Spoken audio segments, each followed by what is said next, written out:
Good morning, good morning, good morning. My name is Jason Allen. I am a real estate planner based in Palm Springs, California, serving the entire Coachella Valley. Time for your Monday market moment. And since there are 5 Mondays in the month of March, I've decided to kind of mix this up a little bit. Typically, I go over Palm Springs, focus on Palm Springs each Monday.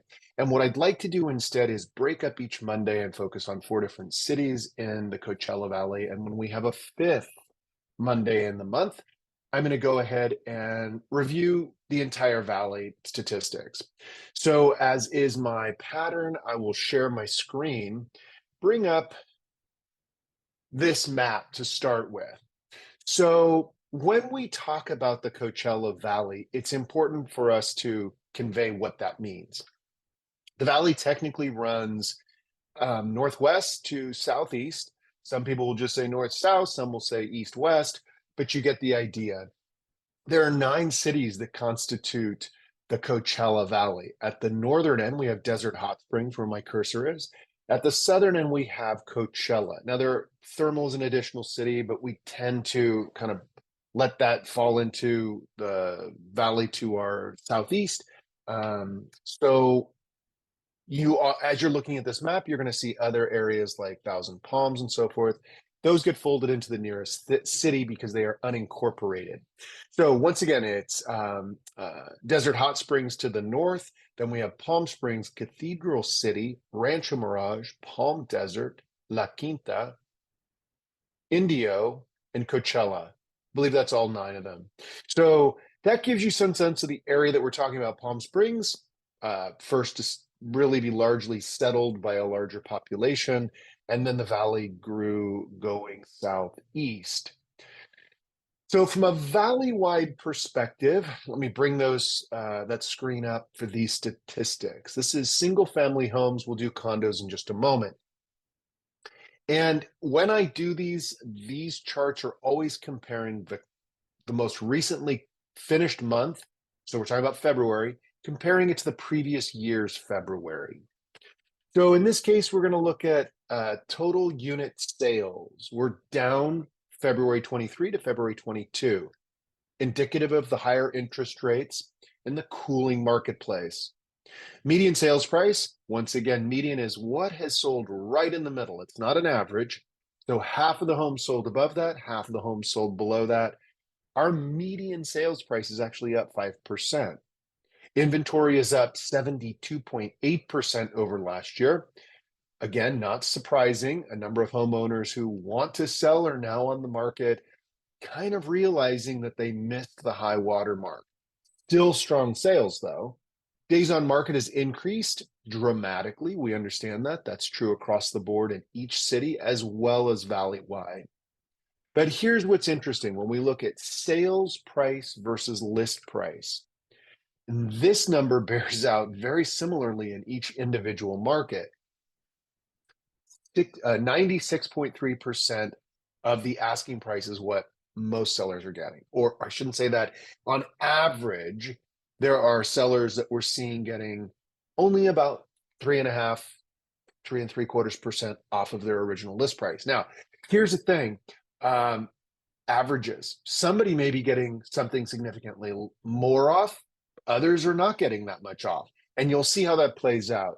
If we look at this number, this is sales versus the original sales price versus the actual sales price. These are folks that took at least one price reduction. But even in taking a price reduction, they're not seeing a dramatic amount off. So we go down here, and why is that?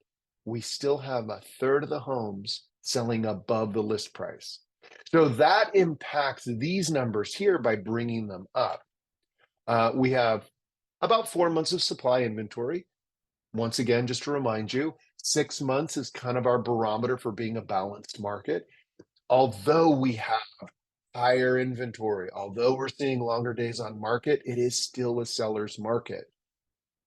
Median sales price per square foot. So again, the number right in the middle, $337.70 for homes, up a little bit, up 0.5% compared to last year. So even though last year's sales volume was stronger, or I should say sales were stronger, we have prices going up still.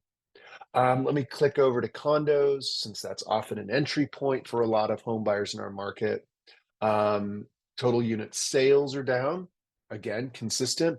Inventory is about twice. But if I skip down and look at months supply, we're still in the seller's market here at almost 3.5 months of supply. Going back to the top, median sales price down. Okay, so we are seeing a little fall off in the condo market. Days on market, again, over 2 months, but not so bad, generally speaking. Sales price also not down significantly. And again, if we skip over here to this, we're seeing 30% of the homes going over. Sales price versus the original list price, again, not off significantly. And median sales price per square foot is actually up. These are strong numbers. I don't care what CNN, MSNBC, Fox, any of them are saying. Sales are actually very good in many ways. Now, if I'm going to look at Riverside County in general, we're a huge county in the state of California. Not seeing not seeing anything that's a big red flag. Median sales price up almost 7% over last year. Great. Inventory is up. That means buyers have more selection. Days on market, buyers have more opportunity to make decisions. They're not being crunched by 15 offers on a single house. These numbers, the sales to list price, sales to the original price, also very good. Month supply, we're still in the seller's market technically. And then lastly, the median sales price per square foot is also up a tick.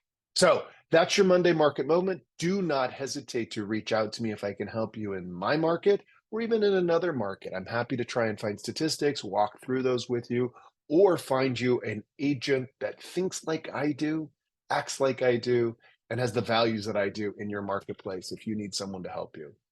That's what I got today. I would say have a super awesome, wonderful Monday. Make it a great week. And I look forward to seeing you next week. Bye.